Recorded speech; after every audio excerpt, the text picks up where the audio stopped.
ये पीएफएससी 2024 का एग्जाम अब आपका बहुत नज़दीक है।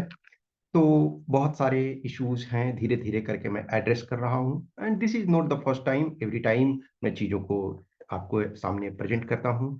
तो इस वीडियो में मैं कुछ इंपॉर्टेंट पॉइंट्स हैं जिसको डिस्कस करूंगा, जिससे कि आप पेपर 2 में मार्क्स इंक्रीज कर सकते हो विद स्मॉल चेंजेस। एक चीज ध्यान रखना कि जो भी एक प्रिपेयर्ड स्टूडेंट है, प्रिपेयर्ड कैंडिडेट है, तो कोई भी टॉपिक आपका आता है आप लिख सकते हो, that is not a problem. Once आप प्रिपरेशन कर रहे हो, वंस आपने सीरियस रूप से टाइम दिया है, तो कोई भी टॉपिक होगा मोर और लेस लिख सकते हो। लेकिन डिफरेंस कहाँ क्रिएट करता है, किसी ऐसे में हम 8 मार्क्स लाने वाले हैं, अब वही 8 हमारा 10 हो जाता है, 11 हो जाता है। That creates difference. A lot of students हैं जो, जिनको मैं जानता हूं, जो ऑलरेडी सेलेक्ट हो चुके हैं या जो प्रोसेस में है। हमको पता है कि यस, वो कर सकते हैं, वो कर लेंगे, लेकिन with few small small changes they can increase the marks. पहले भी ये चीज हुई है, आज भी ये वैलिड है, और कल भी ये इस चीज को वैलिड रहेगा। हम क्या होता है कि जब हमारे पास इंफॉर्मेशन नहीं होता है, प्रॉपर प्रिपरेशन नहीं होता है, प्रॉपर राइटिंग हम नहीं जानते हैं, तो क्या हम करते हैं, जनरलाइजेशन में लिख देते हैं। ऐसे एक ऐसा टॉपिक है जो बचपन से हर किसी ने लिखा हो, अब एक्सेप्शन को छोड़ दिया जाए तो अलग बात है, लेकिन आपने कभी ना कभी स्कूल में, कॉलेज में या कहीं भी लाइफ में ऐसे जरूर लिखा है। लेकिन जो हम एकेडमिक्स ऐसे लिखते हैं, लेटेस्ट टेक, आपने 10th में लिखा, 12th में लिखा, ग्रेजुएशन में लिखा, उसमें बहुत ज्यादा स्ट्रेस नहीं दिया जाता है, बहुत सारा चीजें आप नहीं। हाँ, अब एक्सेप्शन है कि जैसे अच्छे कॉलेजेस में, अच्छे स्कूलिंग में, वहाँ यदि ऐसे कंपटीशन हुआ या कभी आपने ऑल इंडिया लेवल पे किसी टाइप के कंपटीशन में पार्टिसिपेट किया, तो डेफिनेटली है वहाँ आप अच्छा लिखते हो। लेकिन नॉर्मल जो, इन सिंपल मैं कह रहा हूँ कि जो जनरल होता है, तो उसमें बहुत ज्यादा फोकस नहीं किया जाता है। लेकिन यहाँ जो ऐसे होते हैं, वो आपके ऐसे होते हैं जिसमें कि आपके हर पॉइंट को देखा जाता है, हर लाइन को देखा जाता है। तो यूपीएससी कहती है कि मेयर कंटेंट जो है, सिर्फ उसके मार्क्स नहीं दिए जाएंगे, वो प्रॉपर ऑर्गेनाइज्ड वे में होना चाहिए और रिलेटेड होना चाहिए। जो फैक्ट आपके हैं वो होने चाहिए। कुछ इंपॉर्टेंट चीजें हैं जिसको आप ध्यान में रखोगे तो आपके लिए वो फायदा होगा। जैसे फॉर एग्जाम्पल लो कि कोई ऐसे यदि आया है, वीमेन को रिजर्वेशन देना है, फॉर एग्जाम्पल, एग्जाम्पल के तौर पे कि वीमेन रिजर्वेशन। अब मान के चलो कि आप कॉन्स्टिट्यूशन के आर्टिकल लिखते हो, आर्टिकल 16 या आर्टिकल 15 को, अब इनको एक्सप्लेन करते हो तो बेटर मिलेगा। अब टर्म पॉजिटिव डिस्क्रिमिनेशन लिखते हो, पॉजिटिव डिस्क्रिमिनेशन, फिर ये जो है हिस्टोरिकल एक्सप्लॉइटेशन या बायसनेस, ठीक है, historical biasness against them, against them must be compensated, compensated through reservation. और या हम कह सकते हैं कि thousands years of discrimination needs couple of decades to bring them on equal platform। तो ये चीज को ध्यान में रखना। जैसे terms like equity versus equality, equity और इक्वालिटी में डिफरेंस है। इक्विटी इज मोर इंक्लूसिव, तो इक्विटी में क्या है, एक तरह से इक्वालिटी प्लस जस्टिस।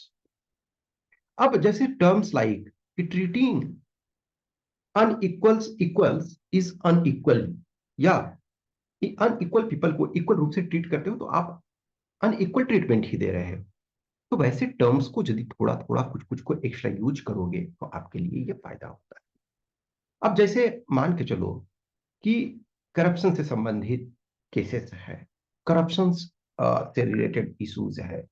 अब टर्म्स लाइक जैसे आप सेकेंड एआरसी मान के चलो, या इथिक्स इन गवर्नमेंट, इस टाइप के टॉपिक आते हैं, आपको सेकेंड एआरसी जैसे टर्म्स को यूज करना है तो आपके लिए फायदा होगा। सेकेंड एआरसी जैसे टर्म्स को यूज करोगे, सेकेंड एआरसी में ये प्रोविजन है, या सुप्रीम कोर्ट ने किसी केस में कहा है, या कुछ और इंपॉर्टेंट जो रिपोर्ट है गवर्नमेंट के finding according to World Bank, जो गुड गवर्नेंस का है, ठीक है, तो वर्ल्ड बैंक गुड गवर्नेंस तो ये टर्म्स ये सब यूज करोगे तो थोड़े से आपको फायदा होगा। टेररिज्म वगैरह जब भी वो ARC रिपोर्ट को करो according to ministry of home affairs, इस चीज को करोगे तो ये आपके फायदे होते हैं।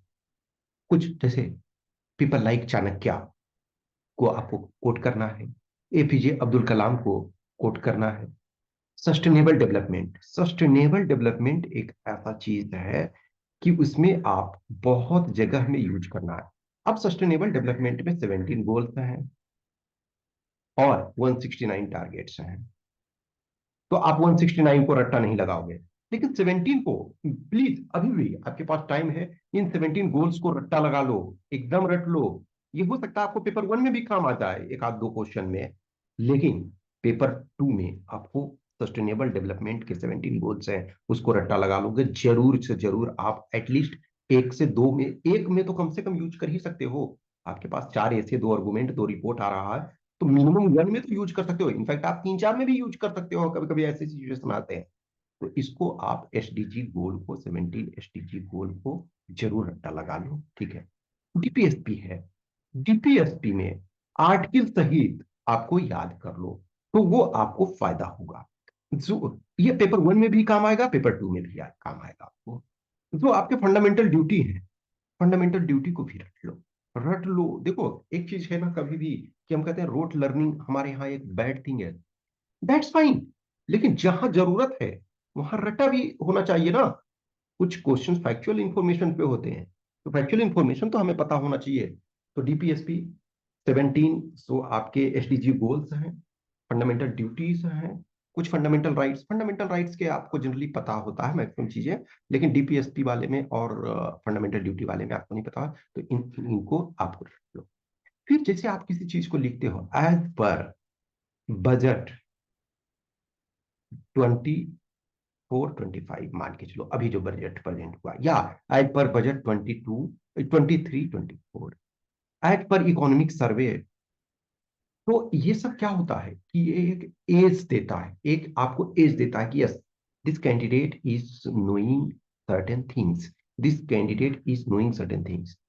किसी भी चीज में यदि आपका सपोज सुप्रीम कोर्ट से संबंधित कुछ चीजें आती है, let us take police reform से संबंधित आता है, आप यही लिखते हो कि in the Prakash Singh versus Union of India case Supreme Court gave certain guidelines. तो उसमें क्या होता है, बहुत एज, एक तो तू सटीक आप पॉइंट्स लिख रहे हो, तो ये इसके एडवांटेज मिलते हैं according to national police reform commission और popularly known as Dharamvir commission. The recommendations were given. Even Pakistan adopted some of the recommendations given in Dharamveer Commission. Obviously, they did not recognize I am reforming these things based on Government of India recommendation. No, but India is not properly doing the thing. Ground level पे कुछ चीजों को देखोगे कि क्यों problem है। एक official duty, एक ऑफिस में इंसान जाता है, एक टीचर, जस्ट इमेजिन करो कि एक टीचर स्कूल में जाते हैं, तो नॉर्मली मान के चलो 9:30 आप गए, तो 9:30 से एक तरह से ऑफिशियली रहना चाहिए आपको, सपोज करो 5:30, लेकिन आप क्या है 4:30, 4 समटाइम्स। अभी कुछ कुछ जगह है जहाँ टाइट है वहां तो ठीक है, नहीं तो पता चला कि जाना उनको 9:30 में है, गए 11 बजे और चले आए 3 बजे।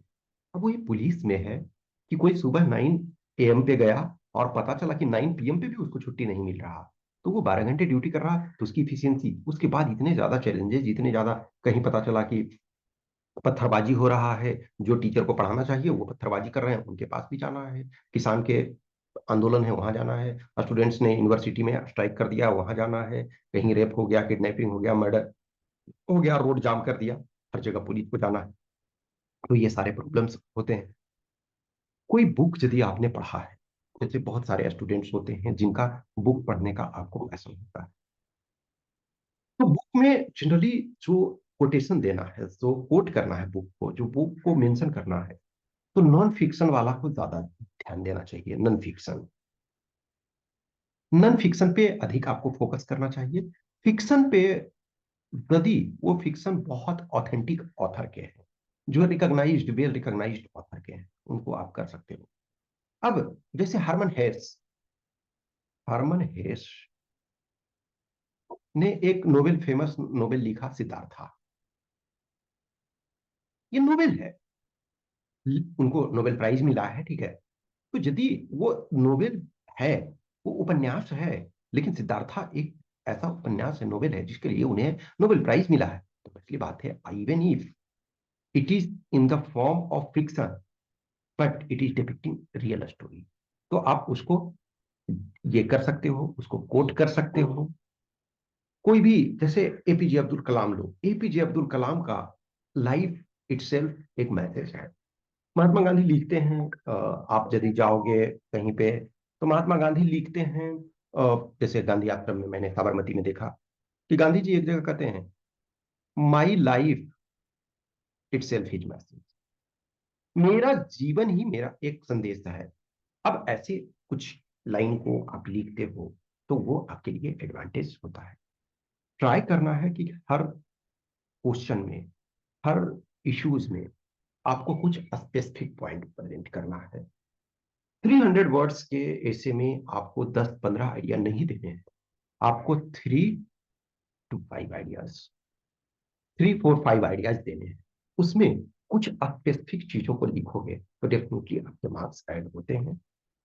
कुछ भी क्वेश्चंस, क्यूरी, डाउट्स स्पेसिफिक होता है तो आप कमेंट बॉक्स में कमेंट करो, या मुझे पर्सनल मैसेज भी कर सकते हो इस व्हाट्सएप नंबर 8527146498, या टेलीग्राम नंबर 7404909669। जैसे जैसे टाइम आता है, थोड़ा सा घबराहट होती है, लेकिन आपको अपना स्ट्रेंथ बना करके रखना है, अपने पॉजिटिव एटीट्यूड को बरकरार रखना है। Okay, thank you.